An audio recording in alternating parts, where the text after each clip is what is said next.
saludo, muy buenas tardes, sean bienvenidos una semana más a Granada TV. Veranito, lo malo del verano es que dice, bueno, pues ya en septiembre termina, no, pero es que luego viene veranillo de los membrillos y sigue el veranillo. Pero bueno, opciones tenemos y si no se quedan en casa, persianas bajaditas, cortinas echadas, ventiladores, aire, lo que ustedes tengan, lo que mejor le vengan, mucha agüita y con su cafelito y una magdalena que están muy buenas, se ponen y nos ven en Granada TV para llevarles cosas, cosas como las que tenemos preparadas para hoy, entrevistas, reportajes, en fin. ¿Que comenzamos Granada TV? Pues comenzamos.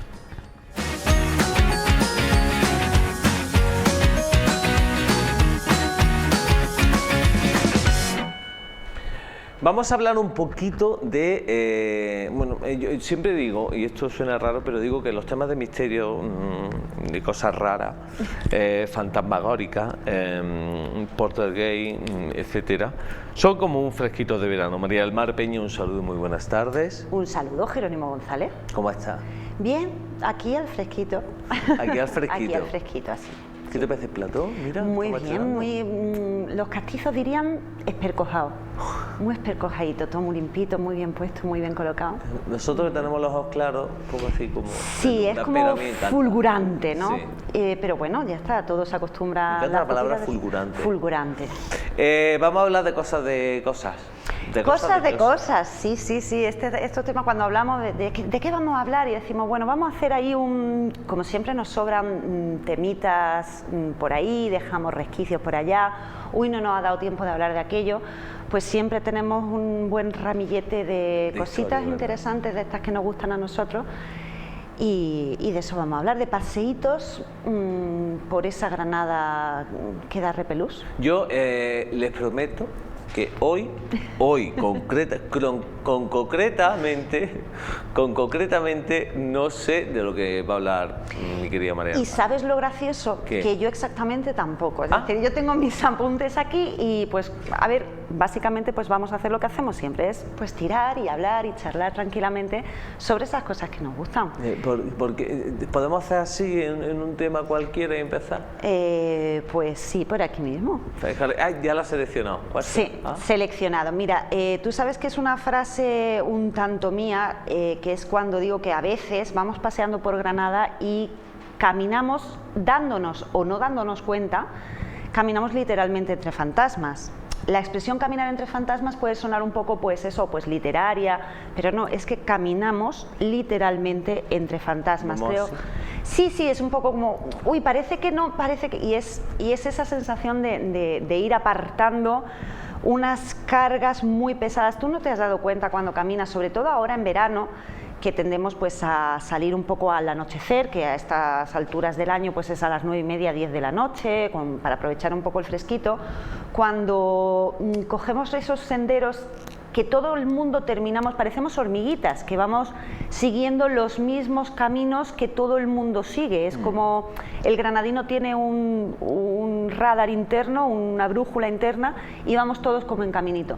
¿Tú no te has dado cuenta que en esos paseos pues tan típicos del verano, que son por el Realejo, por el centro más castizo de Granada, incluso subir hasta la Alhambra para tomar el fresquito, no te has dado cuenta del gran contraste que hay entre uy, qué calor hace aquí, y de repente en un cruce de calles dices uy, qué fresquito y qué bien se está aquí? Sí. Claro, esto lo podemos achacar a que Granada, la Granada antigua, está precisamente configurada para esto. Es un prodigio arquitectónico del que Blanca Espigares habla maravillosamente, que es cómo se construía una ciudad para aprovechar las bondades de la propia organización urbanística, no para cambiar la climatología, pero sí para aprovecharla a favor.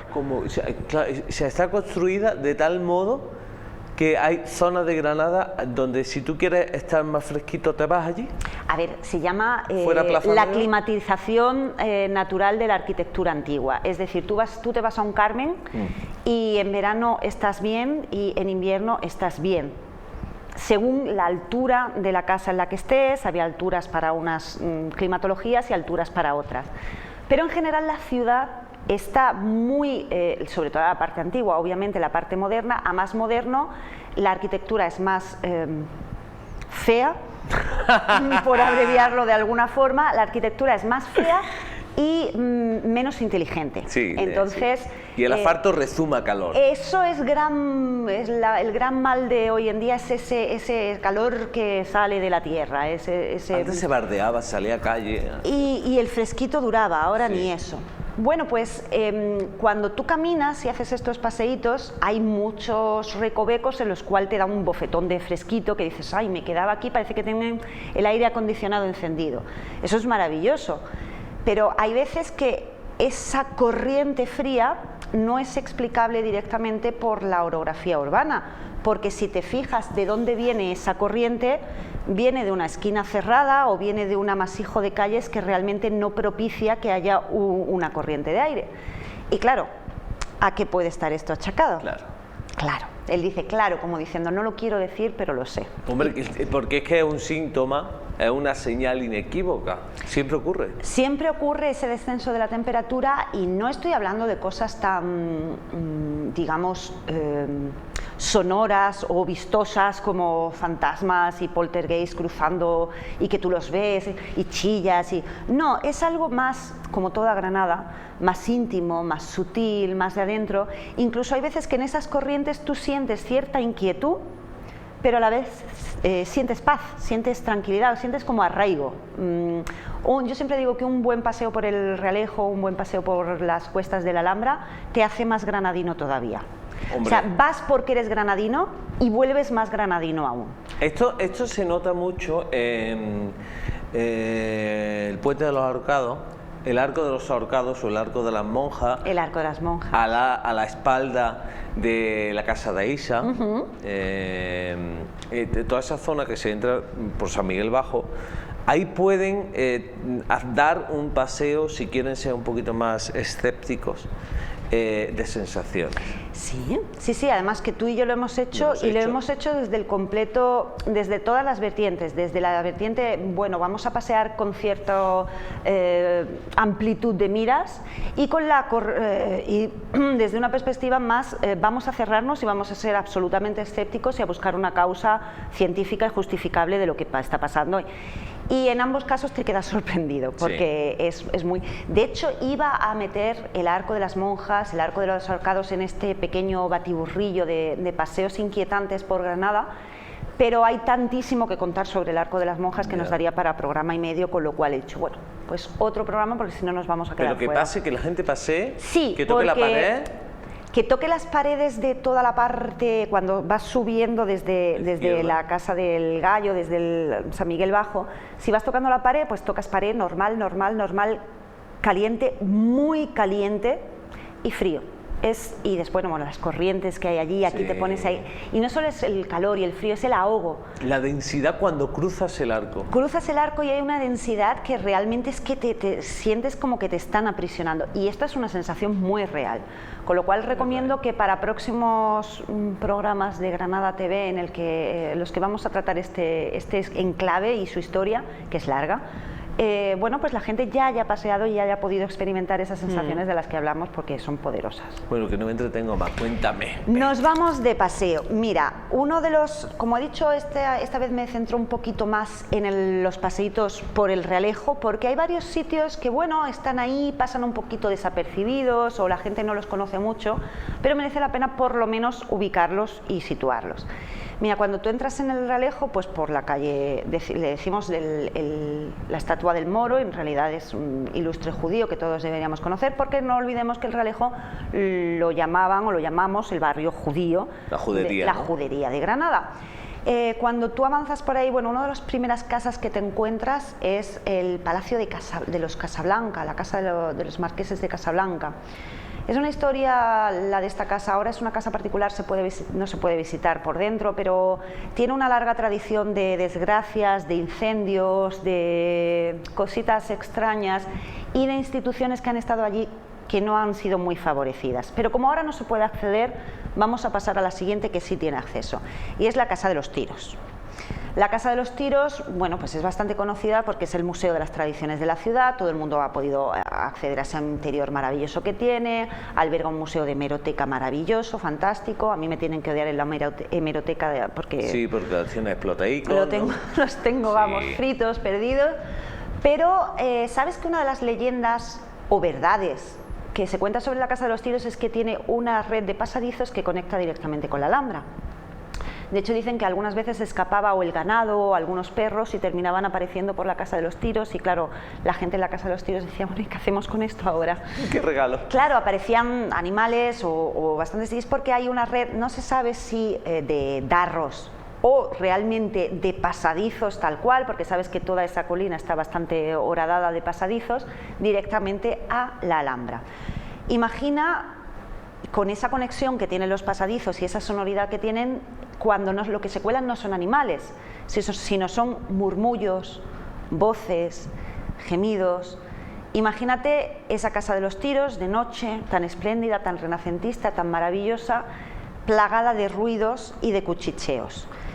¿Que pueden ser achacables a que el eco se cuela por esos pasadizos? Sí.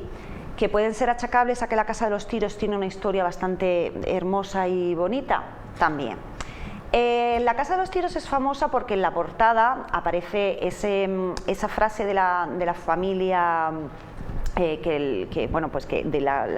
la Casa de los Tiros está relacionada con los marqueses de Campotejar. Los marqueses de Campotejar tenían la particularidad de que los primeros marqueses de Campotejar eran una familia de conversos. Entonces, bueno, pues ahí tenían una serie de tradiciones adaptadas que sí que se convirtieron al cristianismo muy cristianamente, pero tenían la raíz que tenían. La famosa Seti Meriem y el famoso Sidi Yahya, nunca sé cómo... ¿Qué es Sidi Yahya? ¿Qué es? Sidi Yahya. Es que la pronunciación sin hacer así se me da mal. Don Pedro de Granada y Doña María Vargas, sus nombres cristianos. Ah, vale. Seti Meriem nos suena más, es una princesa árabe, eran los marqueses de Campotejar. Ellos, a través de un matrimonio, casan a su nieto con la hija de Gil Vázquez Rengifo, que son los que al final, tras una cosa y otra, heredan esa Casa de los Tiros. La Casa de los Tiros. La Casa de los Tiros tiene en el frontal ese corazón, ¿no? el corazón con la espada, lo que el corazón manda. Eso se ha asociado, en muchos sitios he leído, a la masonería. Y dices tú, a ver, masón, lo que es masón tampoco. En pleno Renacimiento, pues oye, no. Un previo, oye, puede, pero masón no.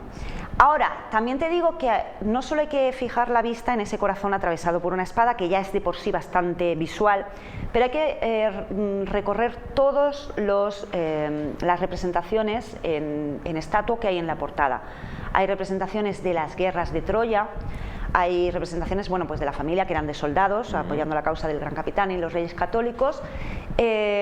Por toda la portada hay mucha alegoría a esas guerras troyanas, a toda la mitología griega, y especialmente llama la atención la representación de Hermes.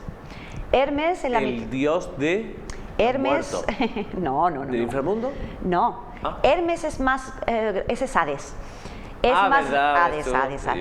Hermes es más gracioso todavía. Hermes en el mundo, digamos, romano es Mercurio, es el dios de las alitas en los pies. Ah, de las zapatillas con la ala. Efectivamente, el mensajero de los dioses, era la voz que unía lo humano y lo divino. Pero Hermes, además, en la tradición hermenéutica, en la tradición alquímica... Me encanta la hermenéutica. Sí. Alquímica, eso sí. Es Hermes Trimegisto. Hermes Trimegisto es el guardián, digamos, el guardián por antonomasia y el que regaló al hombre la sabiduría alquímica. Esa sabiduría que lo que hace es transformar lo tosco, lo humano, en maravilloso, en divino. Por eso Hermes es esa voz entre lo humano y lo divino. Que esa representación esté en la Casa de los Tiros como yo soy este soldado que une lo humano con lo divino, lo humano, la guerra, con lo divino de Dios, es una leyenda que nos retrotrae a esa época en la que el cristianismo recelaba de la alquimia, pero al mismo tiempo la abrazaba. miraba con recelo a los astrólogos, los horóscopos, pero al mismo tiempo se imbuía de ellos y se zambullía en ellos. Todo esto nos lleva a toda la alquimia y a toda la astrología que tiene la Alhambra en sí. Mucho. No olvidemos que los marqueses de Campotejar eran conversos, con lo cual esa casa es guardiana de ese poder ya cristianizado, pero todavía no perdido, todavía latente. La alquimia, en alguna ocasión lo hemos hablado, las tres montañas del oro, la plata y el cobre. Y el cobre, efectivamente. Son... Oro, la de la Alhambra. El oro es la del Darro, la Alhambra, la plata es el Albaicín y el cobre es el Sacromonte. Exacto. Hay muchas teorías que al final relacionan todos los elementos alquímicos, el hierro también, el agua, el fuego, en fin. Dicen que Granada es una ciudad alquímica por naturaleza, con lo cual, bueno, pues eso explica también muchas cosas y muchos sucesos. Pero si sigues caminando por esa calle Pavaneras, estás en la calle Santa Escolástica. ¿Por qué la calle Santa Escolástica se llama Santa Escolástica? Me encanta la palabra Santa Escolástica. Parroquia de Santa Escolástica. Parroquia de Santa Escolástica, que hoy en día está situada en la iglesia de Santo Domingo, pero que antaño tuvo un edificio propio y una parroquia propia en mitad de la calle Santa Escolástica. ¡Oh, qué originales somos! ¡Qué bonito! Sí, ¡Qué bien! La iglesia de Santa Escolástica era una parroquia y era una iglesia. La iglesia, lo que es la iglesia se derrumbó y la parroquia pasó a Santo Domingo. Pero antaño... La parroquia, para que ustedes, si no se están perdiendo un poquito, es la parte más institucional, ¿no? La institución como tal, o sea, no tiene cuerpo físico, simplemente se erige en una... Claro, una parroquia es una comunidad de fieles dirigidas por un pastor o un sacerdote que se erige en una iglesia física. Entonces la iglesia puede tener un nombre y la parroquia puede tener otro, que es este el caso. En este caso la parroquia y la iglesia estaban con la misma denominación, Santa Escolástica, pero al derruir el edificio, la parroquia, la entidad, la comunidad pasó a Santo Domingo, la iglesia de hoy de Santo Domingo. ¿Qué ocurre? Que las antiguas iglesias, esto ya lo hemos mencionado en anteriores capítulos, las antiguas iglesias tenían en su parte de atrás y en su parte de sótano, pues algo que tenían todas las iglesias: cementerios. ¡Bien! Cementerios con sus nichos, con sus muertos, con su parte de gente de la parroquia, con su parte de gente del pueblo normal y con su parte de muro y fosa común encalada, porque aquí hay gente que ha muerto de peste. Con lo cual, bueno, pues todo es muy divertido y bueno, cuando...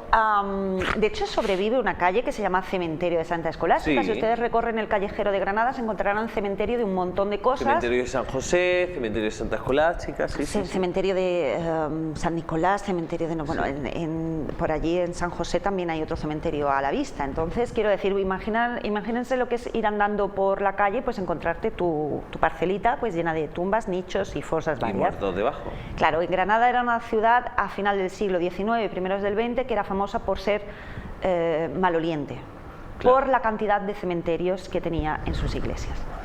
Total, que deciden tirar la iglesia, trasladar la parroquia y pues como sacar muertos era un poco de mal augurio, costoso, trabajoso y muy tal, pues lo que hacen... Tapar. Tú tapas y ya está. Aquí nadie ha visto tapas, nada, edificas, no pasa nada, y tira para adelante. Pues ahí tenemos un famoso Carmen en la Cuesta Berrocal, al principio de la Cuesta Berrocal, que va a dar al reloj de sol, al mirador del sol. Sí. Esto que es también muy... ¿El lavadero del sol? El lavadero del sol, que es también un poco esotérico esto del lavadero del sol, y otro día dedicaremos tiempo a eso porque pertenece a otro tipo de esoterismo. En la Cuesta Berrocal número 4-2, es muy al principio, está un Carmen, una casa maravillosa llamado Carmen de las Ánimas. ¿Es famoso Carmen de las Ánimas? ¿No? Es famoso Carmen de las Ánimas y es famoso por la historia de, bueno, creo que era la familia Porto la que puso sobre alerta lo que estaba sucediendo. Esta familia... no harta, pero sí un poco ya amplia y pesadamente extrañada por los sucesos que estaban teniendo lugar en su propia casa, pues se ponen a mirar para atrás y encuentran que los fenómenos y sucesos raros de ese Carmen empiezan en la década a final de los años 20, primero de los 30 del siglo pasado, del siglo XX. Se cuenta pues que había una niña en 1928, creo que era, una chiquitina de unos 6, 7, 8 añitos, muchas noches se levantaba de la cama y veía un corderito blanco con una mancha negra y que intentaba incluso tocarlo y el corderito no despertaba. ¿Oh? ¿Qué sucede? Bueno, pues la explicación que daban es que la niña era sonámbula y tenía terrores nocturnos, pero la niña insistía en que no, que ella estaba profundamente despierta y el que dormía era el corderito. Y tuvo una sensación muy rara esta niña durante mucho tiempo. ¿Qué ocurre? Que después, bueno, pues han ido sucediendo pues visiones, brumas, cosas que se caen, ruidos. Toda esta fenomenología poltergeist que estamos acostumbrados y que a lo mejor ya no nos llama la atención, pero en los años 30, 40 y 50 pues podía ser bastante potente. La familia Porto, que hace poquito que ya reportaba todo esto con un poquito más de cabeza fría, lo que decía es que muchas noches, aparte de fenómenos raros, portazos, corrientes, voces, aparte de seguir viendo esa figura de corderito blanco corriendo por la casa, veían la figura de una mujer rubia con el cabello largo que parecía que cada vez que se aparecía no era malvada, pero sí que estaba advirtiendo de algo. Por ejemplo, una vez apareció con un bastón y poco tiempo alguien tuvo un accidente y se quedó inmóvil durante mucho tiempo. Esta figura, cuando la contrastan con quién podía ser, correspondía a una abuela de la familia que había muerto allí, había tenido, pues como antiguamente se hacía, una capilla ardiente allí. Y efectivamente esta mujer de joven era rubia, con el cabello muy largo, muy bondadosa y tal. Parece que esta mujer pues se quedó como con la familia advirtiendo lo que cuidado, pasaba. ¿no? Alguien un poco más escéptico intentó hacer una especie de, bueno, voy a ver si esto es una corriente de aire o qué demonios pasa aquí, y colocó por la noche, decidió apagar las luces para que no hubiera interferencia de tipo electrónico y puso pues unas velas. Dice, bueno, pues unas velas, así veo la corriente de aire que hay por si esto es que hay algún hueco por alguna parte. ¿Y cuál fue su sorpresa? Que a las 3 o 4 horas fue y todas las velas estaban no apagadas, sino totalmente torcidas, como si una fuerza caliente, como una corriente muy caliente, había torcido las velas. El Carmen de las Ánimas, que está edificado encima del cementerio de Santa Escolástica. Ya digo, alrededor de Santa Escolástica hay mucha fenomenología, porque es una parroquia que, como le pasó a San Gil, se resistió bastante a ser derruida. ¿Sabes qué pasa? Que cada vez que empezamos a hablar, nos tenemos que ir. Bueno, nos tenemos que ir. Es que nos ponemos a hablar y se quedan 1000 temas en el... Y seguimos paseando, tú no te preocupes por eso. Hay muchos paseos. ¿El libro qué tal? El libro muy bien, y te he traído ahora una cosita para ti. ¿En serio? Que no sé si te la había dado ya, pero por si acaso yo me la he traído. El libro muy bien, muy agradecida. Arriba lo quieren y lo quieren comprar. Pues si lo quieren comprar, o acuden a las librerías de referencia, Paulinas, Picasso, Babel, en Almuñécar en la Fenicia, o bueno, pueden meterse en la página web, que en la página web pues directamente estoy yo para contactar. Me pueden decir hola. 24 horas así sentado. Totalmente esperando a ver. Comiendo chicle, con la uña muy larga. No, pero estoy muy agradecida a toda la gente que está adquiriendo, sobre todo que está leyendo el libro, y es muy bonito. Sobre todo no por otra cosa, sino por el amor a Granada. ¿Una película? Una obra de teatro te pega más. Una obra de teatro me pega más, sí. Sí, para mí tiene más posibilidades. Sí. Me gusta. A mí también. Peña, seguimos hablando de cosas que en verano nos gusta a nosotros. Estos paseos nocturnos nos vienen muy bien. Incluso un día te voy a llevar a algún sitio para que tengamos repeluski, y eso siempre se agradece. Pues nos vamos con toda esta gente y con las cámaras. El que quiera, pues apunte. ¿Sí? María del Mar Peña, gracias. A ti, siempre. Besito enorme.